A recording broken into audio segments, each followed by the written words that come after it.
कि आप जागरूक हो, आप नेताओं को समझते हो। तो मैं वापस उस बात पे आती हूँ जहां से मैंने शुरू किया कि आप नेताओं को समझते हो तो नेताओं की आदत मत बिगाड़ो। और आज देश में क्या हो गया है कि नेताओं की बेहद आदत बिगड़ गई है। नेता जानता है कि उसको काम करने की कोई जरूरत नहीं है, शिवम को नौकरी देने की कोई जरूरत नहीं है, आपकी खेती से कमाई बढ़वाने की कोई जरूरत नहीं है। महंगाई बढ़ती चली जा रही है, चुनाव के समय आपको दिखेगा 100-200 रुपए कम कर देंगे सिलेंडर का, बाकी समय कुछ नहीं करेंगे। बाकी समय जीएसटी डालो, ये डालो, वो डालो, ताकि महंगाई बढ़ती चले जाए, कोई परवाह नहीं है। क्योंकि ये सोचते हैं कि चुनाव के समय आएंगे, धर्म की बात करेंगे, उससे आपके जज्बात उभर जाएंगे, आपको लगेगा भाई हमारा धर्म संकट में है। पिछले चुनाव में दुरदुरिया की, खूब सारी अमेठी में महिलाओं से शपथ करवा दी भगवान के नाम कि हम धर्म के नाम पर अपना वोट देंगे। आपने ऐसी आदत डलवा दी कि नेता सोचता है कि अगर आपकी सड़क टूटी है, आपके गांव में पानी नहीं आ रहा है, आपको बिजली की जरूरत है, तो नेता का उससे कोई रिश्ता नहीं है। नेता जानता है, आज भाजपा का एक एक नेता समझता है कि यहाँ आकर मंच पर लोगों का ध्यान इधर उधर करो, धर्म की बात पे ले जाओ, जाति की बात पे ले जाओ और वोट मिल जाएगा।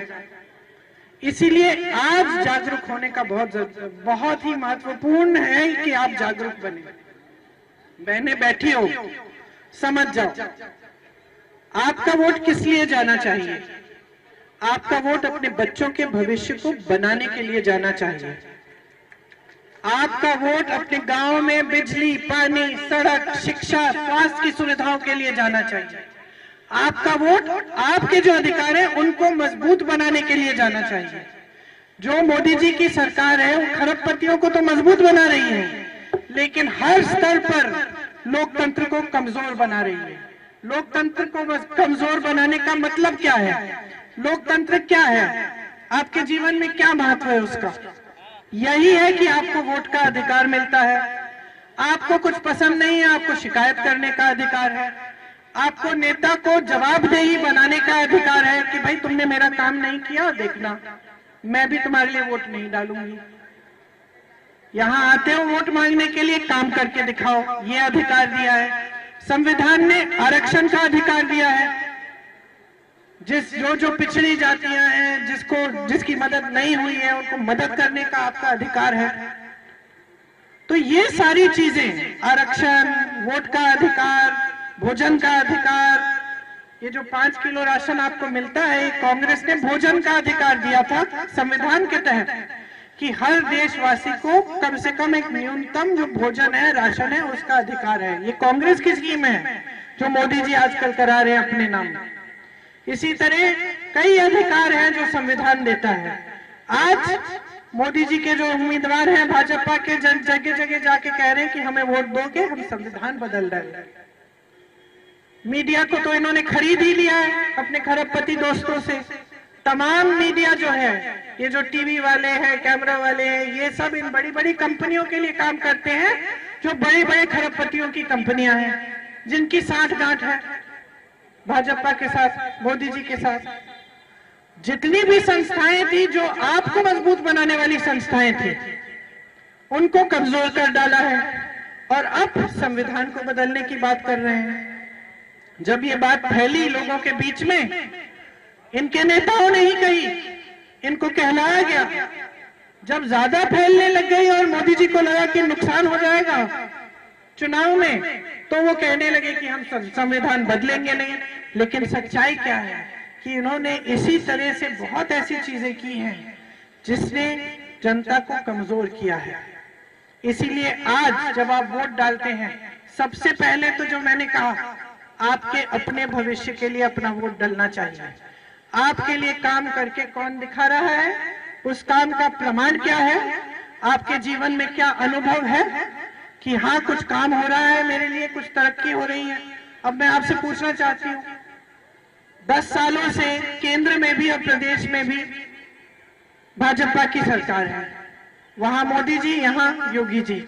आपको बोलते हैं डबल इंजन की सरकार है। मैं आपसे पूछना चाहती हूँ कि आपके जीवन में रोजगार मिले हैं, आपको तरक्की आई है, महंगाई बढ़ गई है, कमाई कम हो रही है, रोजगार मिल नहीं रहा है, तो जो इनका काम है इसका प्रमाण तो आपके जीवन में आपको दिख रहा है, तो इसके आधार पे अपना वोट दो। अब कांग्रेस की मैंने बताया कि कांग्रेस की जो सरकारें हैं इनकी जानकारी लो, मेरे कहने पे मत सुनो, जानकारी लो कि क्या हो रहा है। आपको पता चलेगा कि कर्नाटका में आपकी जैसे जो बहनें हैं, मेरी सबसे बड़ी महिला जो हर परिवार की है उसको 2000 रुपए हर महीने मिलते हैं सरकार से। जहां उसको बस यात्रा मुफ्त में करनी पड़ती है, वो सारी पूरे प्रदेश में बस यात्रा महिलाओं के लिए मुफ्त है। आज महिलाएं जितनी तीर्थ यात्रा के लिए जा रही हैं पूरे प्रदेश में, बस लेके अपने मायके में जा रही हैं, मिलने के लिए रिश्तेदारों से, सब मुफ्त। ये हो रहा है कांग्रेस के प्रदेशों में। कांग्रेस के प्रदेशों में किसानों का कर्ज माफ हुआ है, किसानों के लिए अच्छी अच्छी स्कीम आई है, 200 यूनिट बिजली फ्री मिल रही है आज के दिन।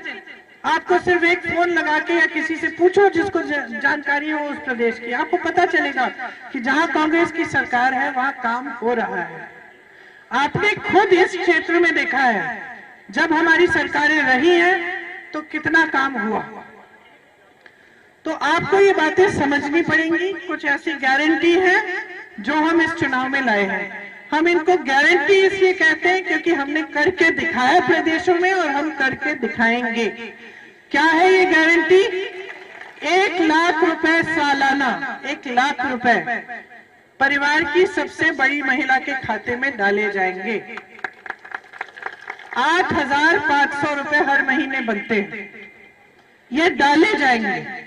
आज जो आपकी संपत्ति है देश की, सारे बड़े बड़े खरबपतियों को दी जा रही है, हम वो संपत्ति वापस लाके आपके हाथों में डालेंगे। तो सबसे पहली स्कीम तो ये महिलाओं वाली है। फिर 50% जितने भी सरकारी पद है, जितने रोजगार हैं, वो महिलाओं के लिए हम आरक्षित करेंगे। मतलब पहले से जो आरक्षण है वो चलेगा, तो जो ओबीसी आरक्षण है, जो दलितों का आरक्षण है वो चलेगा, बस उसमें आधी महिलाओं को मिलेंगी नौकरियां, ताकि महिलाएं भी अपने पैरों पे खड़ी हो पाए।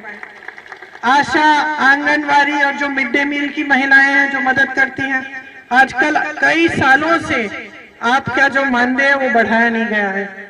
उस मानदेय में केंद्र सरकार की तरफ से भी पैसे डलते हैं। हम उन पैसों को दुगना करेंगे ताकि आपका मानदेय बढ़ जाए और आपको सुविधा हो।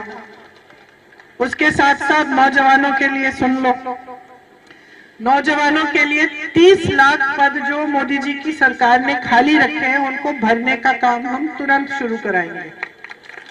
5000 करोड़ रुपए का फंड बनाएंगे, जिसमें से अगर आप अपना छोटा कारोबार शुरू करना चाहते हैं, अगर कोई अपना छोटा सा कुछ मैन्युफैक्चरिंग का यूनिट, कुछ भी छोटा बिजनेस शुरू करना चाहें, तो उस फंड में से आपको पैसे मिलेंगे।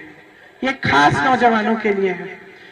जो बड़े लोग होते हैं, अमीर लोग होते हैं, क्या करते हैं, बच्चा शिक्षित होता है तो स्थायी नौकरी मिलने से पहले उसको कहीं पे इंटर्नशिप, अप्रेंटिसशिप में डालते हैं। उससे क्या होता है कि वो सीख भी लेता है और उसको वेतन मिल भी जाता है।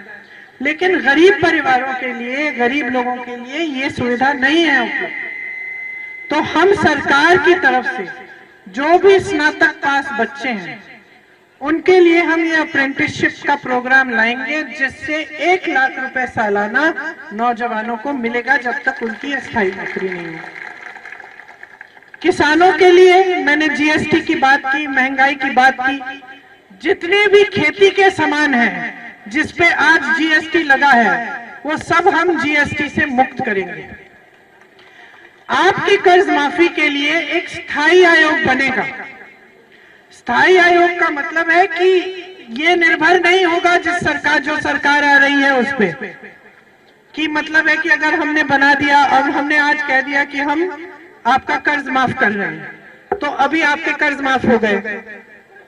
4-5 साल बाद अगर किसी का फिर से कर्ज होगा तो फिर कैसे माफ होगा? तो अगर फिर से कोई पार्टी ऐलान नहीं करेगी कि हाँ हम करने जा रहे हैं, तो हम एक स्थायी आयोग बनाना चाहते हैं सरकार में, केंद्र सरकार से, ये स्थायी आयोग होगा। जब जब आप कर्ज लेते हैं और आप संकट में पड़ते हैं, उस स्थायी आयोग में जाकर अपना कर्ज माफ करा सकते हैं।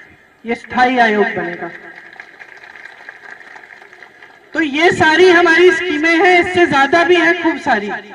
मेरे मन में जितनी आई मैंने सुना दी जो महत्वपूर्ण है, लेकिन इसके अलावा भी बहुत सारी स्कीमें हैं आपके लिए, जो आपको आगे बढ़ाने की स्कीम है और जो इस नजरिए से बनाई गई है कि आपके साथ सबसे ज्यादा अन्याय हुआ है इन 10 सालों में।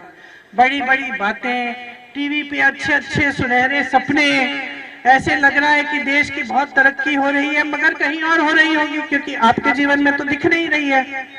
तो इसी परिस्थिति में जनता को रखना कि जनता का ध्यान इधर उधर हो रहा है, कभी धर्म पर, कभी जाति की समस्याओं पर, लेकिन इस बात पर नहीं कि आपकी समस्याओं को हल कैसे करना है। ये राजनीति चल रही है। इस राजनीति को बदलने के लिए आप अपना वोट का इस्तेमाल करो। यहाँ आप सही राजनीति को अच्छी तरह समझते हैं। सेवा की राजनीति आपको मेरे परिवार के 4 पुश्तों ने दिखाई है करके, और जिस तरह से हमने सेवा की है उस तरह से आपने भी अपनी जिम्मेदारियां निभाई हैं।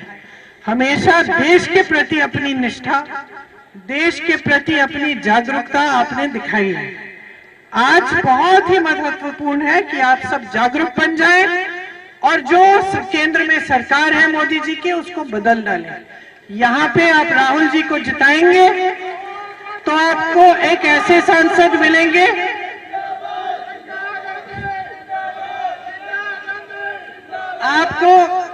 आपको 2-2 लोग मिल जाएंगे। आमतौर से सांसद एक होता है, आमतौर से सांसद एक होता है, आपको 2-2 मिल जाएंगे। मैं भी होंगी, वो भी होंगे। वो सांसद होंगे आपके, और मैं उनके साथ साथ काम करूंगी, आपके बीच आएंगे, सारी समस्याओं को समझ के पूरे दिल से, जैसे हमारे पूर्वजों ने किया, हम आपकी समस्याओं को हल करने के लिए समर्पित रहेंगे। आप सबने बहुत ध्यान से सुना, मेरी बातें याद रखना। पोलिंग का दिन शायद 20 तारीख को है। 20 तारीख को पोलिंग के लिए जाएंगे तो सोच समझ के अपना वोट देना, अपने ही परिवारों की मजबूती के लिए, अपने गांव की मजबूती के लिए, अपने प्रदेश की मजबूती के लिए और अपने देश की मजबूती के लिए। तो आप सबको बहुत बहुत धन्यवाद। चुनाव के बाद फिर से मिलेंगे। तो सबसे पहले तो मैं आप सबका यहाँ स्वागत करती हूँ और धन्यवाद देती हूँ कि आपने इतना इंतजार किया हमारा। आप हमारे परिवार का रिश्ता रायबरेली क्षेत्र से अच्छी तरह जानते हैं। मेरी माता जी 10 सालों से या उससे ज्यादा 2004 से 20 सालों से आपकी सांसद रही हैं, और आपके लिए यहाँ पे जितने भी काम कर पाई, उनकी जितनी क्षमता थी, जब सरकारें थी तो और काम हुआ, जब सरकारें नहीं रही तो जितना काम हम अपनी तरफ से करा सकते थे, पार्टी की तरफ से करा सकते थे, हमने कराया। इन सब चीजों के बारे में आप अच्छी तरह इसलिए जानते हैं क्योंकि आपका अपना अनुभव रहा है। कोई समस्या होती है, कुछ होता है, तो हमेशा आपके बीच, हमारे बीच ऐसा रिश्ता रहा है कि हम आए हैं, माता जी आई। थोड़ा पिछले सालों में उनकी तबीयत खराब रही, इसीलिए थोड़ा कम आना रहा, लेकिन हमेशा दिल्ली से ये पता करना कि कैसे हैं चीजें, क्या हो रहा है, क्या समस्या है, वहां पे लोगों को भेजना मदद के लिए, ये सिलसिला जारी रहा। अब माता जी ने आपके पास मेरे भाई राहुल जी को भेजा है। इस चुनाव में राहुल जी आपके उम्मीदवार हैं।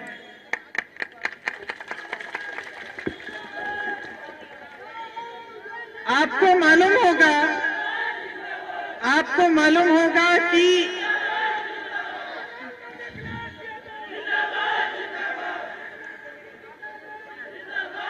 अब सुन लो शिवम,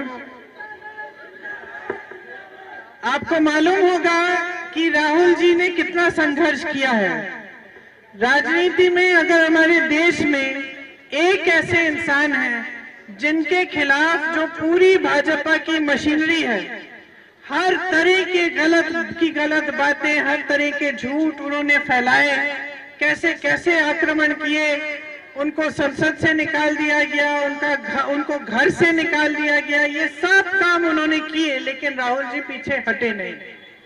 ये उनका चरित्र है कि जब वो अन्याय होते हुए देखते हैं तो न्याय की लड़ाई लड़ते हैं और उससे एकदम पीछे हटते नहीं हैं।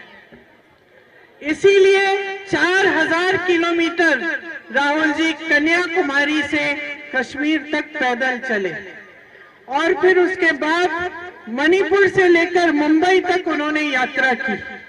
और ये यात्रा क्या थी, चाहे वो पैदल यात्रा थी, चाहे वो मणिपुर से मुंबई वाली जो उन्होंने जीप में यात्रा की, ये यात्रा क्या थी? ये आपकी समस्याओं को समझने वाली यात्राएं थी। ये देश को बताने वाली यात्राएं थी कि देश में जो राजनीति की दिशा है वो गलत जा रही है और हमें उस दिशा को ठीक करना है। जो हमारे राजनीतिक असूल हैं, जो महात्मा गांधी जी ने जिनकी नींव डाली और जिनके आधार पर हमारा स्वतंत्रता आंदोलन हुआ, जिसके आधार पर हमारा देश आजाद हुआ, वो असूल क्या है, उनके बारे में जनता को याद दिलाने वाली यात्राएं थी। तो उन यात्राओं के बाद राहुल जी को ये बात गहराई से समझ में आई कि आप सबकी समस्याएं क्या हैं। आज देश में सबसे बड़ी 2 समस्याएं महंगाई और बेरोजगारी है कि नहीं? बहनें बैठी हो, कुछ खरीदने जाना पड़ता है, त्योहार होता है, कुछ खरीदना है घर के लिए, नए कपड़े, बच्चों के लिए फीस भरनी होती है, कोई बीमार हो जाता है, या घर में कुछ ऊपर कुछ छत में कुछ टूटा है, पानी टपक रहा है, उसकी मरम्मत करनी है। कुछ भी हो, जब खर्चा करना पड़ता है तो घबराहट होती है, क्योंकि आज इतनी महंगाई बढ़ चुकी है मोदी जी के राज में कि जो आम जनता है वो अपना गुजारा कर ही नहीं पा रही है। चाहे आप कितनी भी मेहनत करो, आप खेती में मेहनत करो, आपके पास रोजगार है तो रोजगार करो या ठेकेदारी पे नौकरी करो, दिहाड़ी मिले, फिर भी चाहे परिवार में 2-2 सदस्य काम करते हो, फिर भी आपको ये महसूस होता है कि कमाई पूरी नहीं हो रही है। इसके आपके लिए स्कीम लाने के बजाय, आपकी मदद करने के बजाय, समर्थन करने के बजाय मोदी जी की सरकार ने क्या किया? आपको एक 5 किलो राशन का बोरा पकड़ा दिया और वो 5 किलो राशन में वो कहते हैं कि उनको पूरी तरह से ये इनकी समझ है कि वही आपके लिए काफी होना चाहिए, लेकिन वो काफी हो नहीं रहा है कि नहीं? जब आप वो 5 किलो राशन खत्म होते हैं तो क्या होता है? आप फिर से निर्भर हो जाते हो सरकार के कि फिर से हमें और 5 किलो राशन मिलेगा, और इसी तरह से आप अपना गुजारा करने की कोशिश करते हो। आज खेती कर रहे हो, खेती के सारे सामान पे जीएसटी है कि नहीं? इसका मतलब है कि जो पहले सामान एक दाम पे मिलता था, आज उससे ज्यादा दाम पे मिल रहा है, तो महंगाई बहुत वहां पे भी उसका असर पड़ रहा है। तो खेती से जो पहले कमाई होती थी वो कमाई भी नहीं हो रही है। पहले आप खेतों में मजदूर भी रख पाते थे, अब आप कहते हो कि जितना हमसे हो जाए हम कर लेंगे, ज्यादा मजदूर रखेंगे तो और कम कमाई हो जाएगी। बेचारा मजदूर भी भटक रहा है काम ढूंढने के लिए, उसको भी काम नहीं मिल रहा है। देखिए, जब मैं यहाँ 2019 में जब प्रचार के लिए आई थी तो मुझे याद है कि सबसे बड़ी जो आपकी समस्या क्या थी, आवारा पशु की, है कि नहीं? फिर मैं 22 में आई, 22 में जब मैं चुनाव के प्रचार में आई तो फिर ये समस्या और बड़ी हो चुकी थी तब तक, और हमने कांग्रेस पार्टी में कहा था कि हम इस समस्या को हल करने के तरीके ढूंढेंगे, और मैंने समझाए भी थे कि छत्तीसगढ़ में उस समय हमारी सरकार थी। छत्तीसगढ़ में कांग्रेस पार्टी ने क्या किया, एक नीति निकाली कि हम गोबर खरीदेंगे, मतलब सरकार गोबर खरीदेगी जनता से। तो जब जनता को पता चला कि सरकार गोबर खरीद रही है तो कुछ ये जो आवारा पशु है उनको संभालने लगी, क्योंकि घर में रखने से उसकी कमाई हो रही थी। फिर हमने गौठान बनवाए, और अच्छे गौठान बनवाए, ऐसे नहीं जैसे यहाँ यूपी की सरकार बना रही है, जहाँ पानी नहीं है, छत नहीं है जानवरों के लिए, पशुओं के लिए, खाने के लिए चारा नहीं डलता, धूप होती है। मैंने देखे इतने सारे वीडियो 22 में, जहाँ 40-50 जानवर ऐसे ही मर रहे हैं धूप में, क्योंकि गौशाला बना दी, उसमें कोई सुविधा नहीं दी। हमने अपनी सरकार से एक अच्छी सुविधाएं दी थी, ताकि फिर उस गौशाला में से महिलाओं की कमाई भी हो रही थी। ऐसी महिलाएं थी जिन्होंने 60-70 हजार गौशाला में काम करके छत्तीसगढ़ में कमाया था। तो हमने उस समय ही कहा था कि हमारी सरकार आएगी तो हम ऐसी स्कीम लाएंगे ताकि ये जो बहुत बड़ी समस्या है आपकी, आपको रात को भी खेती में बैठना पड़ता है, सुबह पूरे दिन आप काम करते हो, फिर रात को किसी न किसी को जाके खेती में बैठना पड़ता है पहरेदारी करने के लिए। तो बहुत सारी जो आपकी गहरी गहरी समस्याएं हैं, इनकी ना कोई सुनवाई है भाजपा की सरकारों में और ना कोई हल है। जबकि आप कांग्रेस में, कांग्रेस के जो प्रदेश देखें, आज तेलंगाना में, कर्नाटका में, हिमाचल में कांग्रेस की सरकारें चल रही हैं। वहां जो जो आपकी समस्याएं हैं उनको हल करने का काम हो रहा है। तो जैसे बेरोजगारी की बात है, भाजपा ने क्या किया, मोदी जी की सरकार ने क्या किया, तमाम बेरोजगार नौजवान हैं। आजकल आप जितनी भी मेहनत कर सकते हो, आप कमाई जितनी भी हो, आप कर्ज लें, कुछ भी करें, लेकिन अपने बच्चों को शिक्षित आप जरूर करते हैं। छोटे से छोटे गांव में मैं गई हूं तो परिवार का पूरा मकसद यही होता है सबसे पहले कि हम अपने बच्चों को शिक्षित करेंगे, बनाएंगे और फिर बड़े होकर बच्चे रोजगार देंगे और लेंगे और उसके साथ हम हमारी देखभाल करेंगे। यही मकसद होता है सबका। आज परिस्थितियां ये बन गई हैं, आप पढ़ाते लिखाते बड़ी मुश्किल से, क्योंकि कमाई हो नहीं रही है, महंगाई बढ़ रही है, फीस बढ़ रही है, वर्दियां सस्ती नहीं मिलती, कुछ सस्ता नहीं मिल रहा है आपको। आप मेहनत करते हैं बच्चों को बड़ा करने के लिए, बच्चे बड़े हो जाते हैं, जब रोजगार का समय आता है तो कोई रोजगार नहीं है। रोजगार के लिए जब भर्ती की परीक्षाएं होती है तो वो पेपर लीक हो जाते हैं। तो ऐसे तमाम बच्चे हैं यूपी में। शिवम बताओ सही बोल रही हूँ कि नहीं? तुम जैसे नौजवान इतने सारे भरे पड़े हैं यूपी में, जो पढ़े लिखे होंगे, इनकी उम्र के होंगे, लेकिन रोजगार नहीं मिल रहा है। रोजगार के पद 30 लाख पद मोदी जी की सरकार में खाली पड़े हैं, आज तक एक नहीं दिया गया है। कोई स्कीम नहीं है कि आप लोगों को सक्षम कैसे बनाया जाएगा। जितनी भी स्कीमें हैं ऐसे ही हैं कि राशन पकड़ा दो, लेकिन रोजगार पकड़ा दो की कोई स्कीम नहीं है। तो आप राशन पे निर्भर रहेंगे, आप सुबह से शाम तक मोदी जी के गुण गाते रहेंगे कि भैया राशन दे दिया, राशन दे दिया, लेकिन आप अपने पैरों पे खड़े नहीं हो पाएंगे। पैरों पे खड़े होने के लिए आपको रोजगार चाहिए, पैरों पे खड़े होने के लिए आपको खेती से कमाई चाहिए, पैरों पे खड़े होने के लिए आपको एक न्यूनतम मजदूरी चाहिए पूरे देश में, कि इससे कम कोई ठेकेदार नहीं दे पाए। मजदूरी कर रहे हो, ठेकेदार के लिए कर रहे हो, कोई बात नहीं, लेकिन न्यूनतम मजदूरी होनी चाहिए। जो सरकारी अधिकारी हैं उनके लिए भी जो पहली नीतियां थी वो आज नहीं है, जो पहली पेंशन की स्कीम थी वो भी आज नहीं है। तो क्या किया इन लोगों ने? अग्निवीर जैसी स्कीम निकाली। अब यहाँ की सड़कों पे मैंने खुद देखा है, 3-3, 4-4 बजे रात को दौड़ लगाते हैं नौजवान। किस लिए लगाते थे बोलूंगी, क्योंकि आज नहीं कर रहे हैं। प्रशिक्षण करते थे, ट्रेनिंग करते थे, दौड़ लगाते थे, वर्जिश करते थे। ये किस लिए? सेना में भर्ती होने के लिए। मोदी जी अग्निवीर स्कीम ले आए। 4 सालों के लिए आप सेना में रहेंगे, 4 साल बाद घर आके फिर से बेरोजगार। तो आपकी बेरोजगारी को हल करने की स्कीम नहीं लाते, आपका दिल तोड़ने वाली, आशाएं तोड़ने वाली स्कीमें ला रहे हैं। और जितनी भी इनकी स्कीमें हैं आज के दिन, सब बड़े बड़े खरबपतियों के लिए हैं। समझ लीजिए आप, बड़े बड़े खरबपतियों को 16 लाख करोड़ रुपए माफ किए इन्होंने कर्ज। आज देश का किसान इतनी मेहनत करता है, कमा नहीं पाता, अपनी बेटी की शादी करनी पड़ती है तो कर्ज लेता है, बच्चे की पढ़ाई करनी पड़ती है, करानी पड़ती है तो कर्ज लेता है। और मैं ऐसे ऐसे घरों में गई हूँ यूपी में, ललितपुर में, अन्य जगहों में, जहाँ पे किसान आत्महत्या कर रहा है मात्र 25,000, 50,000, 1 लाख रुपए के लिए, जबकि 16 लाख करोड़ रुपए सरकारी बैंकों से बड़े बड़े खरबपतियों के माफ हो रहे हैं। ये किसके पैसे हैं? मोदी जी के पैसे तो है नहीं, ये देश के पैसे हैं। ये सरकारी बैंक निजी होते थे एक जमाने में, इंदिरा जी ने सरकारी बना दिए इनको। क्यों बनाए? ताकि जितनी भी ये संपत्ति है ये जनता की संपत्ति हो। तो लोन माफ, कर्जे माफ, ये सब कांग्रेस के जमाने में किसानों के होते थे, बड़े उद्योगपतियों के भी होते हैं, लेकिन किसानों के भी होते थे। आपको याद होगा जब कांग्रेस की सरकारें जहां जहां आपको जानकारी होगी, जहां जहां जिन प्रदेशों में आई, छत्तीसगढ़ में आई, किसानों का कर्ज माफ हुआ। तो भैया ने जब ये न्याय यात्रा निकाली और ये समझे कि कितनी गहरी समस्याएं हो गई हैं आज, जिनके बारे में कोई बात ही नहीं कर रहा।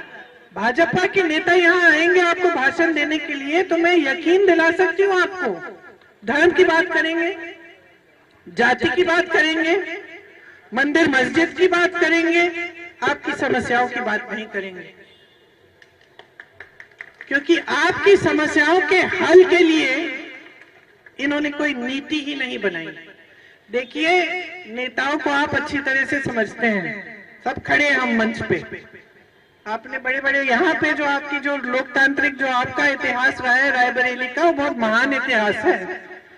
लोग कहते हैं कि आपका क्षेत्र हमसे जुड़ा है, हमारे परिवार से जुड़ा है, लेकिन उसको गहराई में अगर इस बात को आप समझो तो हमारा परिवार यहाँ आया, आपके पास हम आए।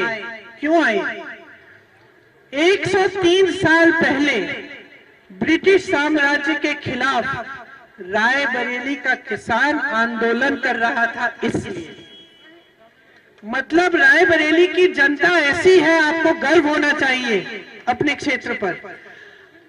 103 साल पहले यहाँ की जनता ब्रिटिश साम्राज्य के खिलाफ आंदोलन कर रही थी, यहाँ के किसान आंदोलन कर रहे थे, जागरूक थे, अपने लिए कह रहे थे कि जो हमारे साथ हो रहा है गलत हो रहा है।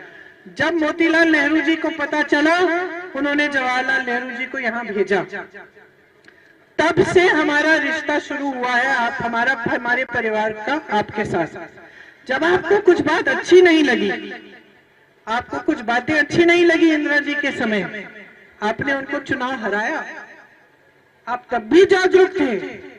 आपने सोचा कि ये जो इंदिरा जी की नीति है ये हमें पसंद नहीं आई, ये जनता के लिए लाभदायक नहीं है, तो आपने उनको हरा दिया एक चुनाव। इंदिरा जी नाराज नहीं हुई। इंदिरा जी ने जो आपने जो किया उससे उन्होंने आत्मचिंतन की। उन्होंने सोचा कि हाँ, हो सकता है मेरे से कोई गलती हुई, मुझे समझना चाहिए, और फिर से चुनाव के लिए आई। आपने उनको जिताया, समर्थन दिया। ये आपके क्षेत्र की, रायबरेली क्षेत्र की खासियत है कि आप जागरूक हो, आप नेताओं को समझते हो। तो मैं वापस उस बात पे आती हूँ जहां से मैंने शुरू किया कि आप नेताओं को समझते हो तो नेताओं की आदत मत बिगाड़ो। और आज देश में क्या हो गया है कि नेताओं की बेहद आदत बिगड़ गई है। नेता जानता है कि उसको काम करने की कोई जरूरत नहीं है, शिवम को नौकरी देने की कोई जरूरत नहीं है, आपकी खेती से कमाई बढ़वाने की कोई जरूरत नहीं है। महंगाई बढ़ती चली जा रही है, चुनाव के समय आपको दिखेगा 100-200 रुपए कम कर देंगे सिलेंडर का, बाकी समय कुछ नहीं करेंगे। बाकी समय जीएसटी डालो, ये डालो, वो डालो, ताकि महंगाई बढ़ती चले जाए, कोई परवाह नहीं है। क्योंकि ये सोचते हैं कि चुनाव के समय आएंगे, धर्म की बात करेंगे, उससे आपके जज्बात उभर जाएंगे, आपको लगेगा भाई हमारा धर्म संकट में है। पिछले चुनाव में दुरदुरिया की खूब सारी अमेठी में, महिलाओं से शपथ करवा दी भगवान के नाम कि हम धर्म के नाम पर अपना वोट देंगे। आपने ऐसी आदत डलवा दी कि नेता सोचता है कि अगर आपकी सड़क टूटी है, आपके गांव में पानी नहीं आ रहा है, आपको बिजली की जरूरत है, तो नेता का उससे कोई रिश्ता नहीं है। नेता जानता है, आज भाजपा का एक एक नेता समझता है कि यहाँ आकर मंच पर लोगों का ध्यान इधर उधर करो, धर्म की बात पे ले जाओ, जाति की बात पे ले जाओ और वोट मिल जाएगा। इसीलिए आज जागरूक होने का बहुत ही महत्वपूर्ण है कि आप जागरूक बने। बहनें बैठी हो, समझ जाओ आपका वोट किस लिए जाना चाहिए। आपका वोट अपने बच्चों के भविष्य को बनाने के लिए जाना चाहिए। आपका वोट अपने गांव में बिजली, पानी, सड़क, शिक्षा, स्वास्थ्य की सुविधाओं के लिए जाना चाहिए। आपका वोट आपके जो अधिकार है उनको मजबूत बनाने के लिए जाना चाहिए। जो मोदी जी की सरकार है वो खरबपतियों को तो मजबूत बना रही है, लेकिन हर स्तर पर लोकतंत्र को कमजोर बना रही है। लोकतंत्र को कमजोर बनाने का मतलब क्या है? लोकतंत्र क्या है? आपके जीवन में क्या महत्व है उसका? यही है कि आपको वोट का अधिकार मिलता है। आपको कुछ पसंद नहीं है, आपको शिकायत करने का अधिकार है। आपको नेता को जवाबदेही बनाने का अधिकार है कि भाई तुमने मेरा काम नहीं किया, देखना मैं भी तुम्हारे लिए वोट नहीं डालूंगी। यहां आते हो वोट मांगने के लिए, काम करके दिखाओ, ये अधिकार दिया है। संविधान ने आरक्षण का अधिकार दिया है। जो पिछड़ी जातियां हैं, जिसकी मदद नहीं हुई है, उनको मदद करने का आपका अधिकार है। तो ये सारी चीजें, आरक्षण, वोट का अधिकार, भोजन का अधिकार, ये जो 5 किलो राशन आपको मिलता है, कांग्रेस ने भोजन का अधिकार दिया था संविधान के तहत कि हर देशवासी को कम से कम एक न्यूनतम जो भोजन है, राशन है, उसका अधिकार है। ये कांग्रेस की स्कीम है जो मोदी जी आजकल करा रहे हैं अपने नाम। इसी तरह कई अधिकार हैं जो संविधान देता है। आज मोदी जी के जो उम्मीदवार हैं भाजपा के, जगह जगह जाके कह रहे हैं कि हमें वोट दोगे, हम संविधान बदल रहे। मीडिया को तो इन्होंने खरीद ही लिया है अपने खरबपति दोस्तों से। तमाम मीडिया जो है, ये जो टीवी वाले हैं, कैमरा वाले हैं, ये सब इन बड़ी बड़ी कंपनियों के लिए काम करते हैं, जो बड़े बड़े खरबपतियों की कंपनियां हैं, जिनकी साठगांठ है भाजपा के साथ, मोदी जी के साथ। जितनी भी संस्थाएं थी जो आपको मजबूत बनाने वाली संस्थाएं थी, उनको कमजोर कर डाला है और अब संविधान को बदलने की बात कर रहे हैं। जब ये बात फैली लोगों के बीच में, इनके नेताओं ने ही कही, इनको कहलाया गया। जब ज्यादा फैलने लग गई और मोदी जी को लगा कि नुकसान हो जाएगा चुनाव में, तो वो कहने लगे कि हम संविधान बदलेंगे नहीं। लेकिन सच्चाई क्या है कि इन्होंने इसी तरह से बहुत ऐसी चीजें की हैं जिसने जनता को कमजोर किया है। इसीलिए आज जब आप वोट डालते हैं, सबसे पहले तो जो मैंने कहा, आपके अपने भविष्य के लिए अपना वोट डालना चाहिए। आपके लिए काम करके कौन दिखा रहा है, उस काम का प्रमाण क्या है, आपके जीवन में क्या अनुभव है कि हाँ कुछ काम हो रहा है मेरे लिए, कुछ तरक्की हो रही है। अब मैं आपसे पूछना चाहती हूँ, 10 सालों से केंद्र में भी और प्रदेश में भी भाजपा की सरकार है। वहां मोदी जी, यहाँ योगी जी। आपको बोलते हैं डबल इंजन की सरकार है। मैं आपसे पूछना चाहती हूँ कि आपके जीवन में रोजगार मिले हैं, आपको तरक्की आई है, महंगाई बढ़ गई है, कमाई कम हो रही है, रोजगार मिल नहीं रहा है, तो जो इनका काम है इसका प्रमाण तो आपके जीवन में आपको दिख रहा है। तो इसके आधार पे अपना वोट दो। अब कांग्रेस की, मैंने बताया कि कांग्रेस की जो सरकारें हैं, इनकी जानकारी लो, मेरे कहने पे मत सुनो, जानकारी लो कि क्या हो रहा है। आपको पता चलेगा कि कर्नाटका में आपकी जैसे जो बहनें हैं, मेरी सबसे बड़ी महिला जो हर परिवार की है, उसको 2000 रुपए हर महीने मिलते हैं सरकार से। जहां उसको बस यात्रा मुफ्त में करनी पड़ती है, वो सारी पूरे प्रदेश में बस यात्रा महिलाओं के लिए मुफ्त है। आज महिलाएं जितनी तीर्थ यात्रा के लिए जा रही हैं पूरे प्रदेश में, बस लेके अपने मायके में जा रही हैं, मिलने के लिए रिश्तेदारों से, सब मुफ्त। ये हो रहा है कांग्रेस के प्रदेशों में। कांग्रेस के प्रदेशों में किसानों का कर्ज माफ हुआ है, किसानों के लिए अच्छी अच्छी स्कीम आई है, 200 यूनिट बिजली फ्री मिल रही है आज के दिन। आपको सिर्फ एक फोन लगा के या किसी से पूछो जिसको जानकारी हो उस प्रदेश की, आपको पता चलेगा कि जहां कांग्रेस की सरकार है वहां काम हो रहा है। आपने खुद इस क्षेत्र में देखा है, जब हमारी सरकारें रही हैं तो कितना काम हुआ। तो आपको ये बातें समझनी